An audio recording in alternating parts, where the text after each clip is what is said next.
Howdy, I'm Phil Hudok. This is an image from an interview when I ran for U.S. Senate. It says, "Tell West Virginia's story." Well, I've got a whopper of a story today that poses a serious question. I got an email from Mike Adams, the health ranger, concerning the likely orchestrated August 3rd El Paso terrorist event. I consider Mike Adams a credible source for insight into today's deep, bizarro underworld.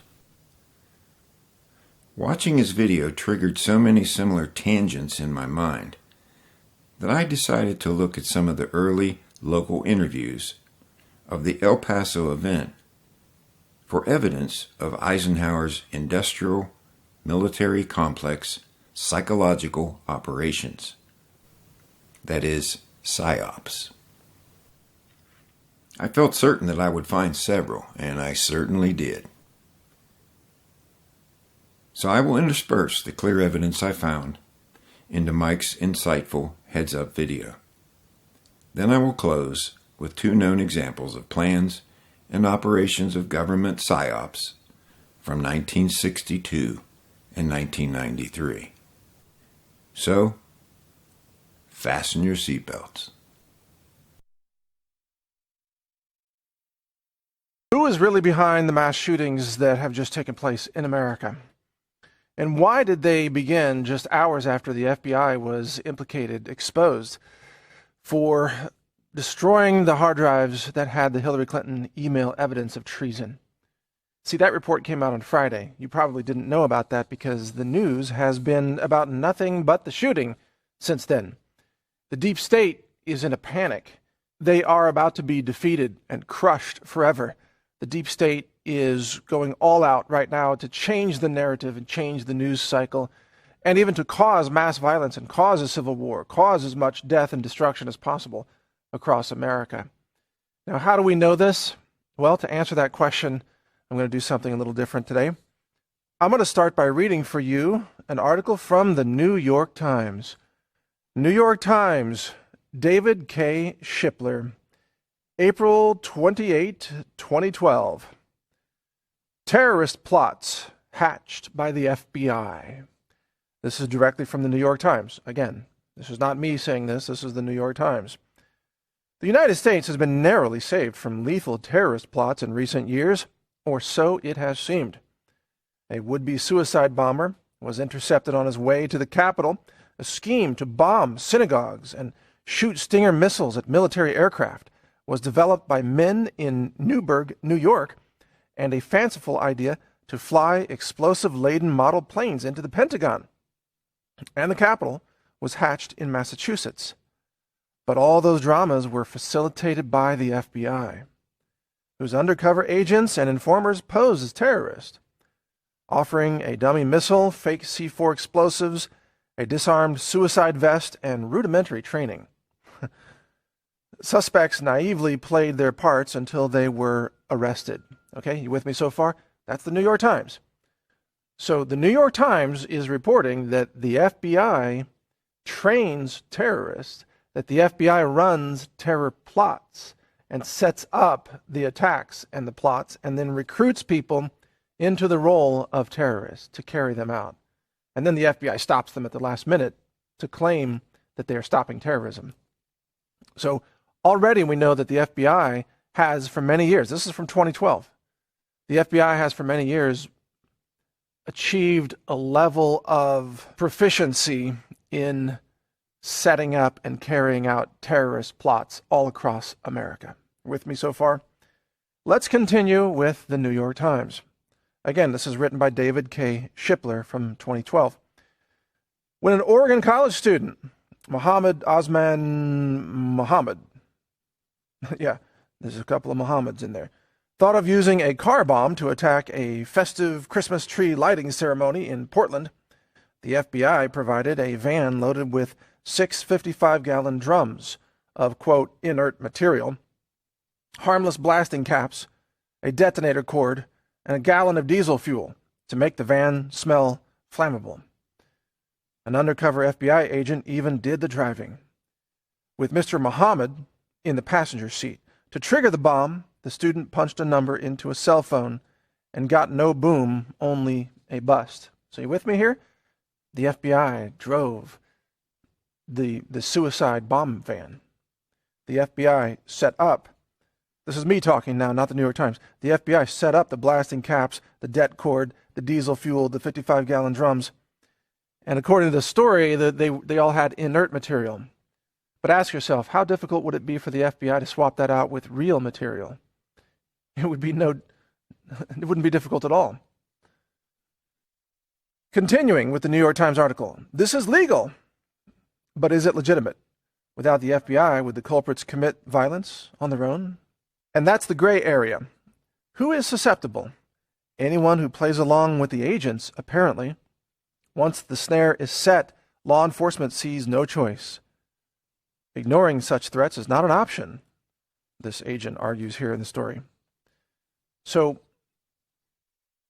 it was just a couple of months ago then that the FBI announced that followers of QAnon were the new domestic terrorism threat in America. Let me show you a screenshot of that document. So now, see, back in 2012, when the terror threat was radical Islamic terrorism, the FBI was running terror plots to recruit Islamicists to participate in these terror plots to blow things up, fly explosives into the Pentagon and things like that. The FBI did that. That's according to the New York Times. Today, the FBI says followers of QAnon are domestic terrorists. And it would only make sense then that the FBI is doing what? The question answers itself. Recruiting who? QAnon followers to do what? Oh, to carry out domestic terrorism plots that the FBI plans, that the FBI sets up. So it's only a natural extension of what has already been reported by the New York Times. But that's not the only story on this. Let me read another story for you, or parts of it. This one is by Ian Cummings from the Kansas City Star. And this is from 2017, updated 2017. It says, I wonder what the update was. They probably took out some of the information that the FBI didn't want out there. The title is, FBI Undercover Stings Foil Terrorist Plots, but often plots of the agency's own making. With me? All right. Here's the story. Stay with me because this is important stuff. Announcements of foiled terrorist plots make for lurid reading. Schemes to carry out a President's Day jihadist attack on a train station in Kansas City. Bomb a September 11 memorial event. Blow up a 1,000-pound bomb at Fort Riley. Detonate a weapon of mass destruction at a Wichita airport. The failed plans all show imagination. But how much of it was real? Often not that much. According to a review of several recent terrorism cases investigated by the FBI, the most sensational plots invoking the name of the Islamic State were largely the invention of FBI agents, carrying out, quote, elaborate sting operations on individuals identified through social media as being potentially dangerous. So according to this Kansas City Star news report, the FBI goes out onto social media and they find someone that they deem to be potentially dangerous. And then the FBI creates a terrorism plot. What is this? Blow up a monument, bomb a bridge, fly a bomb into the Pentagon, all the things from this story and the other story. Blow up a 1,000-pound bomb at Fort Riley. All these things, all dreamed up by the FBI.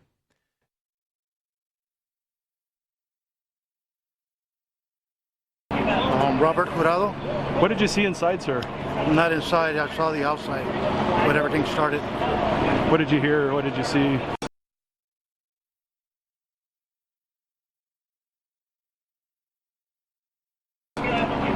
Robert Curado. What did you see inside, sir? Not inside, I saw the outside when everything started. What did you hear? What did you see? Gunshots. Saw the lady got hit in front of me and the one inside of me. And the individual also shot at me, which he missed to hit the window. So. Did you ever imagine anything like this would ever happen to you? No, never. What side of town do you live on, sir? I live on, I would say, Central. Central. What else did you see? Did you see people running out, that kind of thing? I even saw the guy with the gun. I saw him twice. What did he look like? Was he He was dressed an in Anglo, about 6 foot. He had an AK-47. Was he dressed in like military All gear? black, all black. He had a mask. You can see his eyes. That's about it. Is that the scariest thing you've ever seen? Yes. Then me with my mom, I didn't know what to do. But eventually I got the chance to take her and put inside between the two vending machines, which helped us a lot. That's when the individual tried to shoot at me, which he missed because I kind of ducked down. But it's quite an experience seeing a lady get her face blown off.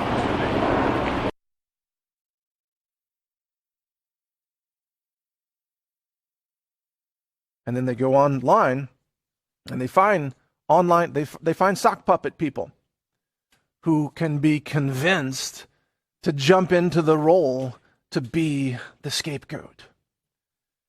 Is it all starting to make a little more sense now? Who is the FBI identifying as domestic terrorists right now? QAnon followers, white supremacists.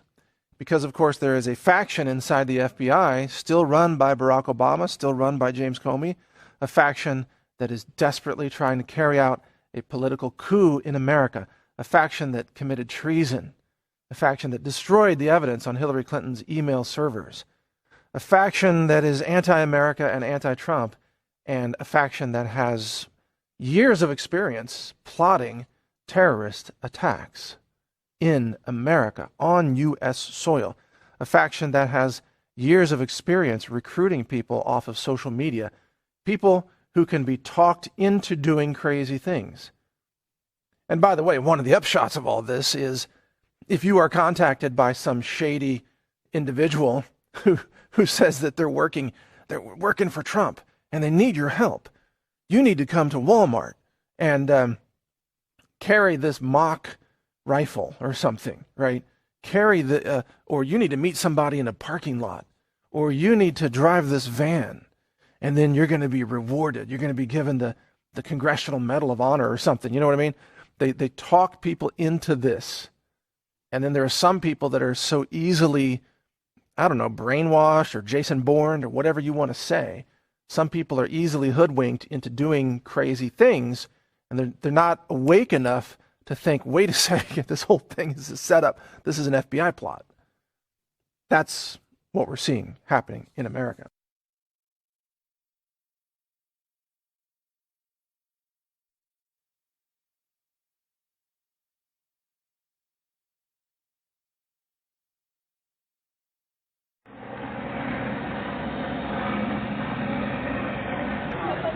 Luego ya, cuando ya íbamos a pagar, miré cuando entraron unos hombres con pistolas disparando a toda la gente. ¿Eran varias personas? Más que una persona. Sí, Ok, por lo menos dos. como 3 o 4 personas. Ajá. ¿Y cómo estaban vestidos? Yo los vi de negro. Okay, so you saw more than one person dressed in black shooting inside the Walmart. ¿Andaban ya uniformados como policías o...? No les vi la cara, solamente les vi por abajo, pero traían, yo los vi todo de negro y traían shorts puestos, no traían pantalón, eran shorts. Ah, ok. Y eran ellos los que iban disparando, porque yo nomás vi las pistolas largas cuando ellos iban así, porque yo miraba la lumbre como cargaban. So she saw 4 individuals running in there in shorts, all dressed in black, shooting back and forth, and pretty much what she did.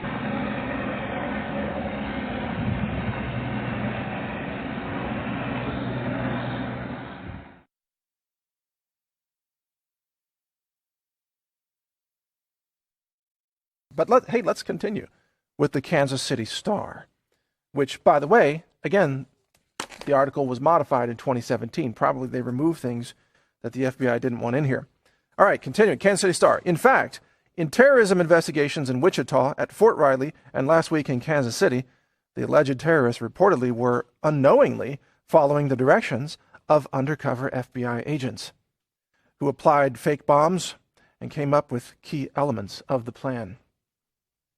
Oh, who supplied fake bombs, sorry, and came up with key elements of the plan.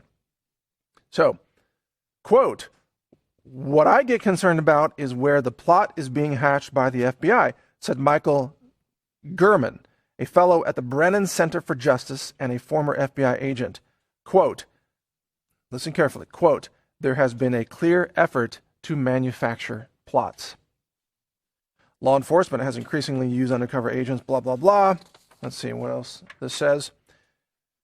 FBI agents say the sting operations are just a tool for thwarting terrorist attacks. Right. You mean the terrorist attacks that the FBI comes up with? Oh, I see. Such cases are almost never successfully challenged in court with entrapment defenses. Isn't that interesting? But some question whether the FBI is catching real terrorists or tricking troubled individuals into volunteering for a long prison sentence.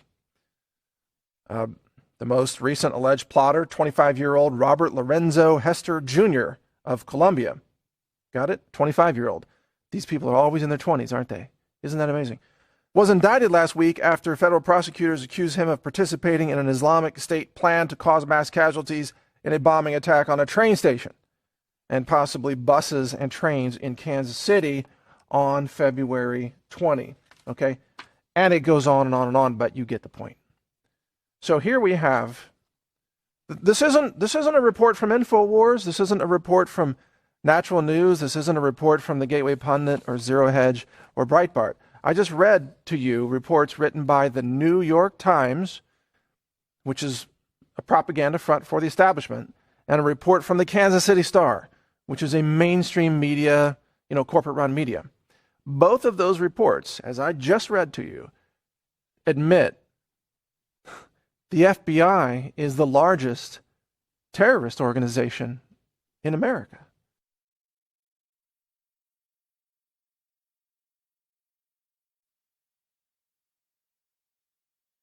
You were inside the Walmart. Can you describe to me what happened? So we were on the clothesman, and we just thought it was something hitting the floor or the wall, and that's when my mom's like, "No, it is actually shooting," and she saw 3 men running in, and they were all dressed in black, and that's when my mom said, "Drop down, go down to the floor." And after that, I just grabbed my mom and my little brother by the hand, and I just took them outside to the back. Did you guys see anyone shot, wounded? No, we just saw my mom saw the 3 men running. Were they holding guns? They were holding. So she saw them actually shooting the guns. How are you feeling right now? Well, panicking, scared. But your family's all safe? Yeah, my family's all safe. Okay, thank you, Brittany.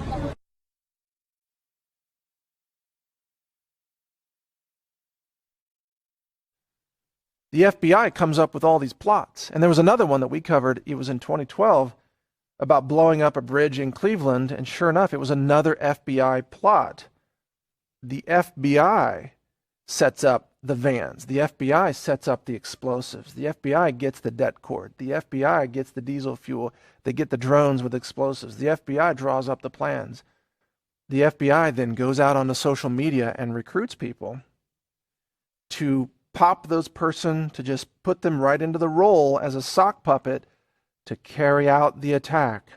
And we know that at least in the cases cited in those stories, the FBI used fake explosives, and the FBI stops the attack at the very last minute in order for the FBI to claim, "Oh my gosh, we stopped terrorism. Why? Aren't we so good? We're amazing. Give us more money. We'll stop more terrorism." Really? You people are dreaming it up. You are the ones running the terror plots across America. Now, translate that to today. And so I'll ask you a series of questions here, okay? Because I want to encourage you to think for yourself. Oh, and by the way, here's an article from, what is this? This is from Front Page Mag. I'm going to put it up on the screen. New evidence unveils disturbing facts about Hillary's email scandal. And in this article, it talks about how the FBI and the DOJ under Barack Obama reached an immunity agreement with Hillary Clinton's attorneys, Cheryl Mills and Heather Samuelson. And under this agreement, Hillary Clinton's email servers were turned over to the FBI But under this agreement, the FBI would not have, quote, custody and control, which means that they could not release anything under a FOIA request. And furthermore, and this is the bombshell, quote, the FBI agreed to destroy the computers that had the backup emails. As Congressman Jim Jordan referenced during the Mueller hearings recently, the FBI used BleachBit to purge the server so the information could never be accessed in the future and used to smash, and use hammers to smash the cell phones that were involved. In other words, the FBI and DOJ participated in the destruction of the evidence. That came out on Friday. The mass shooting in El Paso, Texas happened on Saturday morning, and the mass shooting in Dayton, Ohio happened Saturday evening. This Friday news is a bombshell.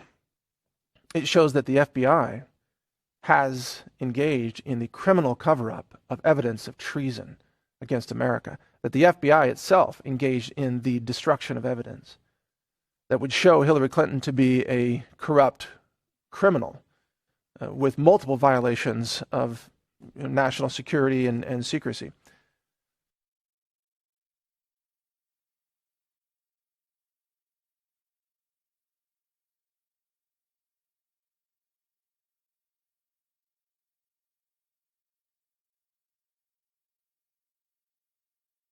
Terrifying moments as bullets started flying. Joining us now from El Paso is Alden Hall.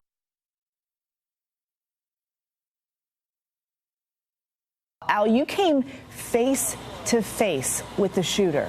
Yes, I was. I seen him as he aimed the assault rifle AK-47 towards me as he entered the store. And how did you manage to escape him unharmed?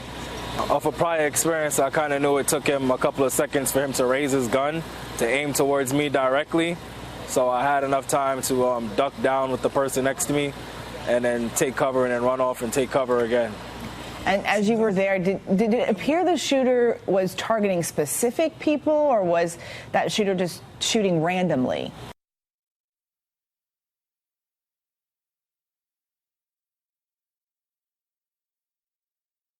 What walked through my head, the first thing was I heard the shots, so I assumed it was firecrackers.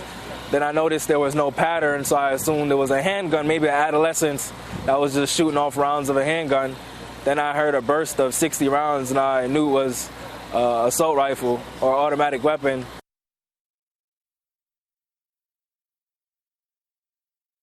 So at that point, that's why, I became fragile to the situation, a little frantic. Our thoughts and prayers are with you and all of those people there in El Paso, Texas. Thank you so much, Al, for joining us. No problem. Have a good day. No problem. Have a good day. They were being taken out in the carts. It was like back to back to back.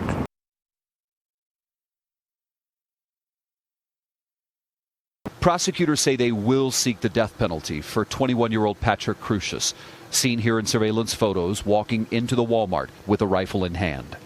In a racist manifesto he allegedly wrote, Crucius expressed support for the Christchurch, New Zealand shooter and denounced the increasing Hispanic population in Texas.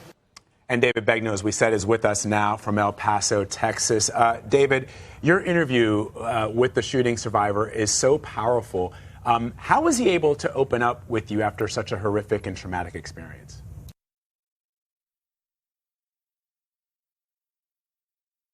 No problem. Have a good day. Well, it was interesting because not only did he want to react to what happened, he wanted to give details. In fact, he said to me, I've done several interviews, but nobody asked me as many pointed questions as you did. And of course, I tried to do it as respectful as possible. But he said that he had felt cathartic for him to speak it all out and literally go through the details that were hard to listen to and hard for him to tell. No problem. Have a good day. He is on active duty here in El Paso. He is a father of 3. He's originally from the New York area, and he does carry a weapon in his vehicle. But he said, David, my weapon, had it been in my car, would have been no match against the gun that man was carrying.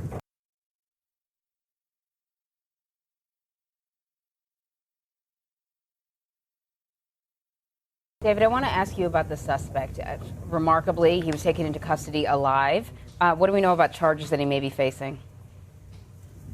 Well, the investigation is being treated as one of domestic terrorism, which a lot of people in the public were saying, listen, why don't you guys come out and say exactly what it is early on? You should know that there is a process that federal authorities go through in terms of evaluating a legal statute before they declare something domestic terrorism. But they announced as early as yesterday, hey, listen, this is how we're treating it. As for hate crimes charges, I wouldn't be surprised if that gets filed within the next 48 to 72 hours. And all of that is based on the public manifesto that is already in the public domain. And not only the manifesto, but what the shooter said, allegedly, to police when he was taken into custody. There's a law enforcement source who tells CBS News not only is he cooperating, but he is giving information, not just yes or no answers. And our law enforcement source tells us that when the gunman was taken into custody, he told police he was motivated to do what he did because of his objection to Hispanic immigrants here in Texas.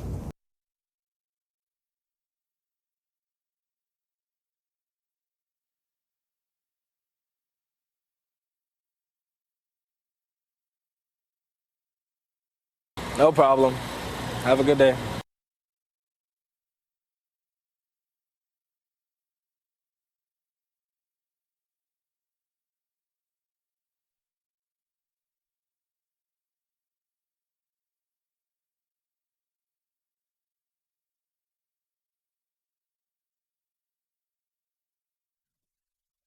I ask you, the FBI, having so much practice running terror plots over the past 10 years plus across America, is it possible the FBI ran the terror plots in El Paso and in Dayton, Ohio? So that's question number one. Is it possible that the FBI was able to recruit individuals by looking at social media and finding individuals who were about ready to snap and then telling them the story that they wanted to hear? A story about whatever their philosophy is. And the El Paso shooter was a progressive Nazi. He railed about, well, if you believe the manifesto is even his, which I don't, but if you believe that manifesto, that shooter railed about environmentalism and how, like the KKK, which was run by the Democrats, he believed that all the races should be segregated. He thought that whites and blacks should live in different regions of the country. He was like a Nazi eugenicist, environmentalist person, and he believed in universal basic income and a lot of these ideas that the Democrats push. But then he also believed America was being invaded by Hispanics, he said, which is something that a lot of conservatives believe. So, you can't pigeonhole him in one particular belief system, but the FBI could have contacted him and appealed to his extremism and recruited him to go in and shoot up a Walmart, or even just to walk into a Walmart with a fake gun and then have other shooters shoot up the place, because the violence was real. People really died in the Walmart shooting in El Paso. I'm very saddened by the fact that so many innocent people are sacrificed by pure evil in this country, deep state evil, that will stage real violence and mass murders in order to achieve their political goals. Thank you for watching. Pray for America. Keep your wits about you. Protect yourself, and do not be part of any plot that might make yourself a scapegoat of the FBI. Thank you for watching. Mike Adams here, the founder of Brighteon.com. Be safe. Alden Hall Crisis Actor, or Alden Hall Crisis Acting. I went to Firefox, and I'm going to do a search on Start Page. So here I am going to Start Page. I'm going to type in Alden Hall Crisis Acting. And what comes up says, Eyewitness speaks about the El Paso shooting, YouTube. It gives the link, August 4th, 2019. Alden Hall was at the Walmart when a 21-year-old gunman began shooting. He recounts coming, ... Crisis acting is a booming business. Whoa, wait a minute. Crisis acting? is a booming business? Where'd this come from? Well, when you go to the link, it's an ABC News channel. And here's Al or Alden. Okay, this is ABC News. I'm going to go down to the description. And you see, Alden Hall was at the Walmart when a 21-year-old gunman began shooting. He recounts coming face-to-face with the shooter and how he was able to escape. Notice it says ABC News. Now, it doesn't say anything about crisis acting. And if I ask for more description, or I don't get any more. Show more, there is no more. Okay, the question is, where did this crisis acting is a booming business come from? Because that would have been in the original description. But it's not in the description now. Interesting. Let's watch the entire last part. Our thoughts and prayers are with you and all of those people there in El Paso, Texas. Thank you so much, Al, for joining us. No problem. Have a good day. Hi, everyone. George Stephanopoulos here. Thanks for checking out the ABC News YouTube channel. If you'd like to get more videos, show highlights, and watch live event coverage, click on the right over here to subscribe to our channel. And don't forget to download the ABC News app for breaking news alerts. Thanks for watching.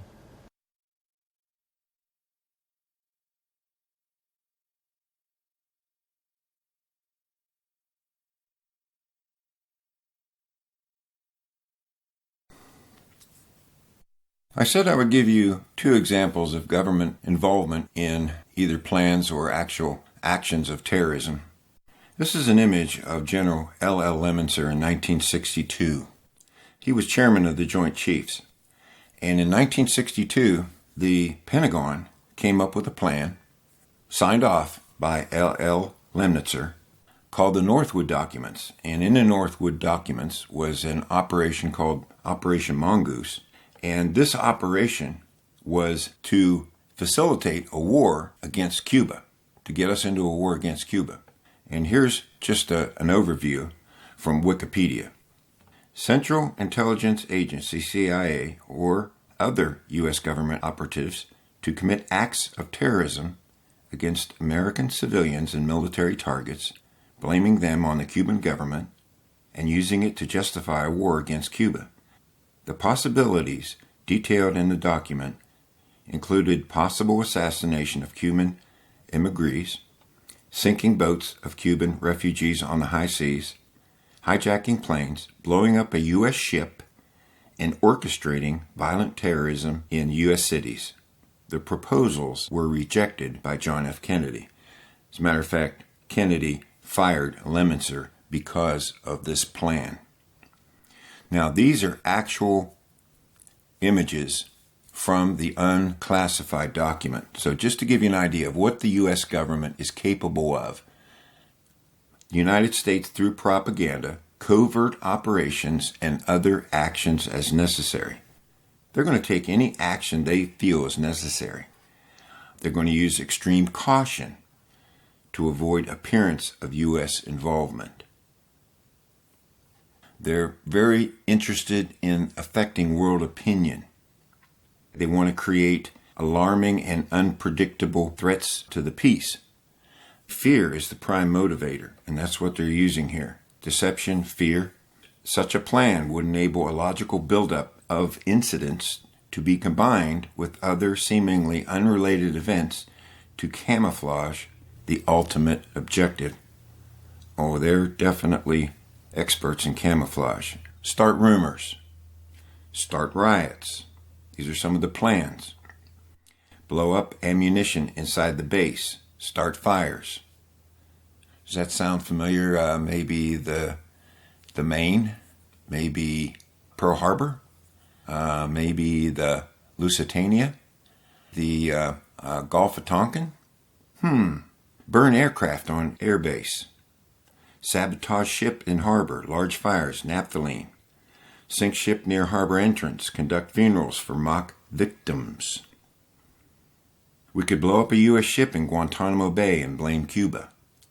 We could blow up a drone, unmanned vessel anywhere in Cuban waters. We could develop a communist Cuban terror campaign in the Miami area or other Florida cities, and even in Washington. Use of MiG-type aircraft by U.S. pilots could provide additional provocation. They say the primary drawback is that it's a security risk inherent in obtaining or modifying an aircraft. However, reasonable copies of the MiG could be produced from U.S. resources in about 3 months. Kind of makes you wonder about 9/11, doesn't it? At a designated time, the duplicate would be substituted for the actual civil aircraft and would be loaded with the selected passengers, all boarded under carefully prepared aliases. The actual registered aircraft would be converted to a drone.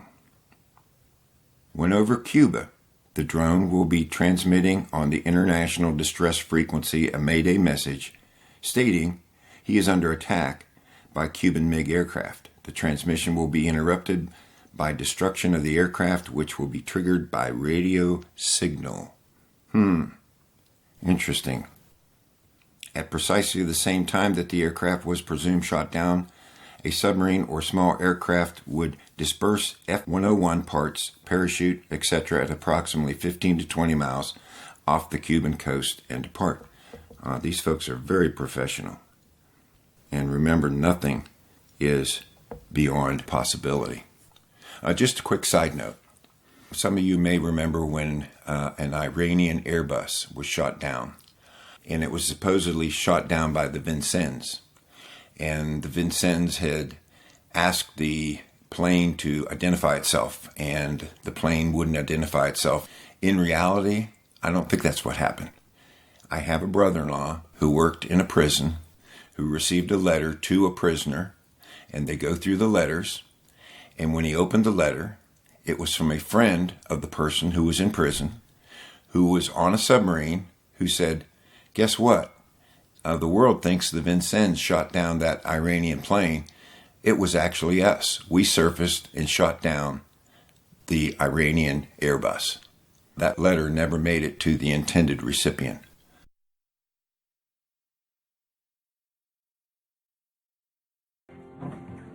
In August 1988, a detailed inquiry by Admiral William Fogarty into the shooting down of Iran Air 655 concludes that the captain and crew of the USS Vincennes acted properly in the face of what they believed was a threat to their ship.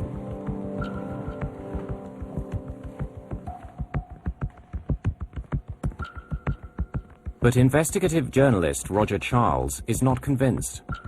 He reads a copy of the Fogarty inquiry and wonders why it contains no map showing the Vincennes' position. I knew the fact that there was no such chart in the Fogarty report, again, was a signal, and a curious signal to me. Why is it not there?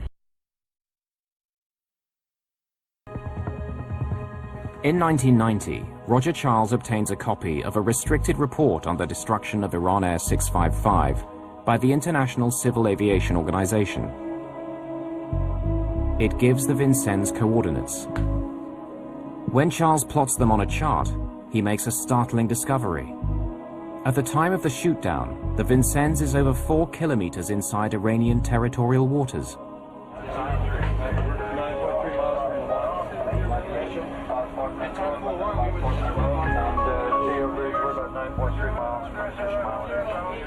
By chasing the gunboats back into Iranian territory, Rogers inadvertently places his ship directly in the flight path of Iran Air 655.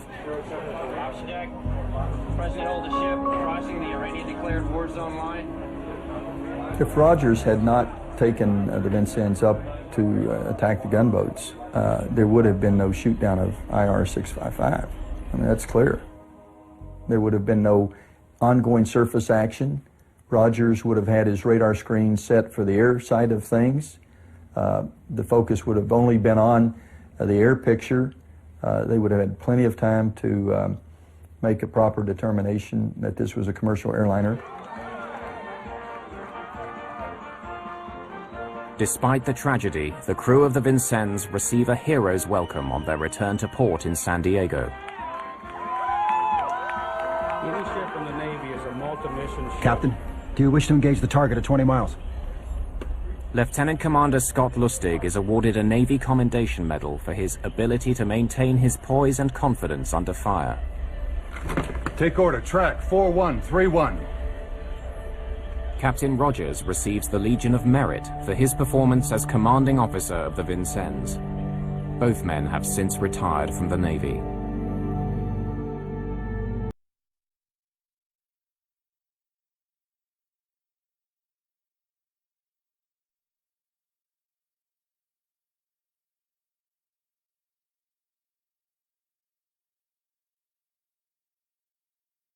We choose science over fiction. We choose truth over facts. And so, folks, we choose truth over facts. We choose truth over facts. You never want a serious crisis to go to waste.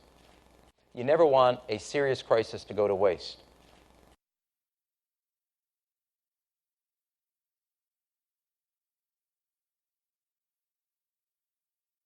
Okay, I'm going to wrap this up with another situation.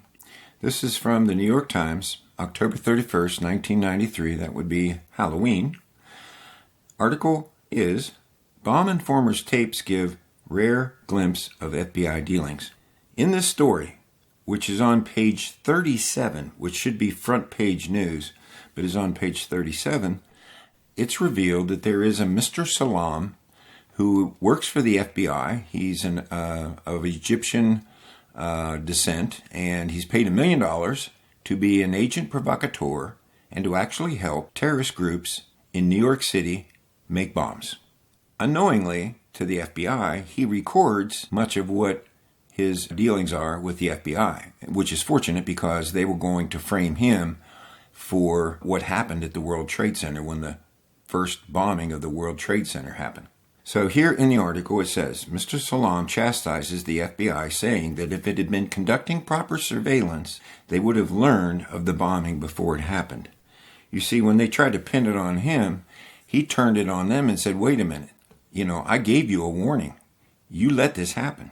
Later on it says, Mr. Salam says that as an infiltrator in another group, he actually purchased a timer in a separate plot whose goal was to explode 12 bombs simultaneously around the city. And to make my point, it says Mr. Salam, while riding in a car with 2 FBI agents, soon after the explosion, they're talking about the World Trade Center first bombing, the informer and the agents argue whether Mr. Salam had specifically informed them months earlier that the attack on the World Trade Center would take place. Quote, I told you so, that this is one of the targets, Mr. Salam says. You forgot. You have your papers, go back to it. World Trade Center, Empire State Building, Grand Central, Times Square. Here is an important, very important article that should have been mainstream news all over the place, is buried in the New York Times on page 37. So there you go.